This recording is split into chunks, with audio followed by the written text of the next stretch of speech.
Chapter 9. The Fighter in the Mirror. The Rise. The gym lights were harsh and perfect for ghosts. Jay stood beneath them. Bare-chested, the dragon tattoo gleaming faint gold when sweat caught it. The amateur cage wasn't Madison Square Garden.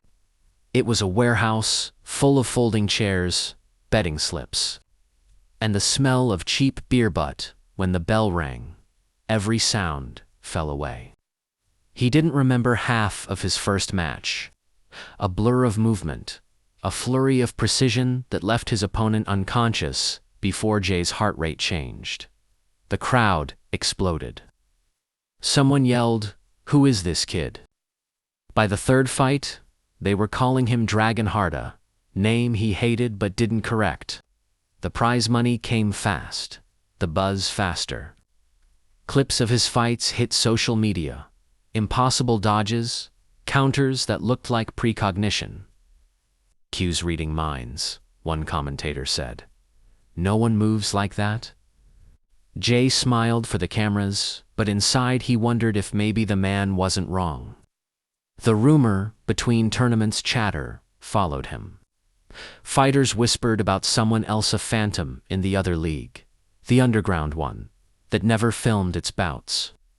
No one knew his name. They called him the Revenant.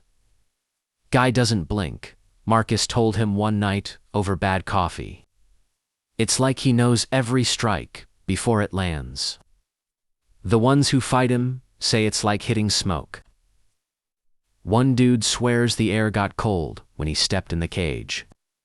Jay's skin prickled. "Where's he fight?" Marcus shrugged. "Places without doctors.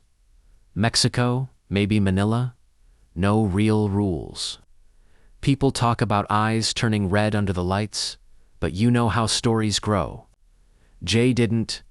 He knew they didn't grow that fast without roots. Jay's skin prickled. "Where's he fight?" Marcus shrugged. "Places without doctors. Mexico, maybe Manila. No real rules. People talk about eyes turning red under the lights, but you know how stories grow." Jay didn't. He knew they didn't grow that fast without roots. The investigation, he started digging. Forums. Dark web clips that looked like bad VHS rips. In one, the Revenant moved exactly as Jay did, same stance, same flowingly, colder, mechanical. And when the opponent fell, the fighter smiled, just for a heartbeat. And Jay swore he saw the faint shimmer of a crimson aura, He shut the laptop. The dragon's mark burned like a brand, If this man was real, he wasn't just trained. He was chosen. The exorcist Jay found Father Moreno in an old church on the south side, a place that smelled of dust and candle wax.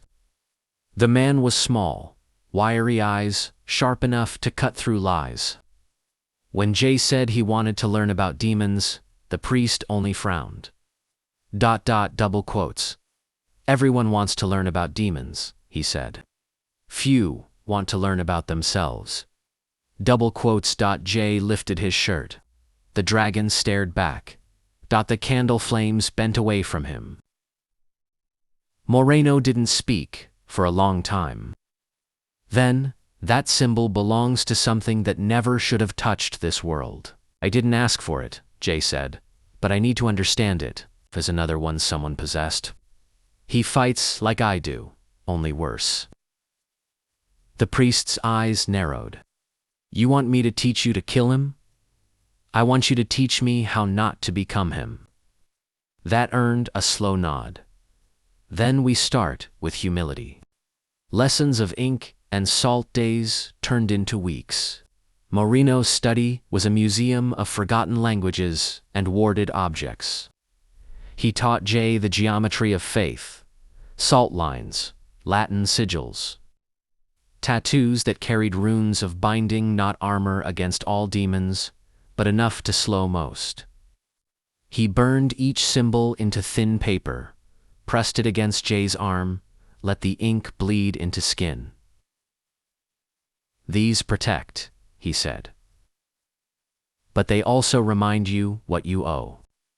At night, Jay dreamed of the Revenant again, of fighting himself in a mirrored cage, every blow echoed by fire. The dreams ended the same way, both men falling, one laughing. The challenge. Marcus called, one morning, voice tight. "Underground card, next month.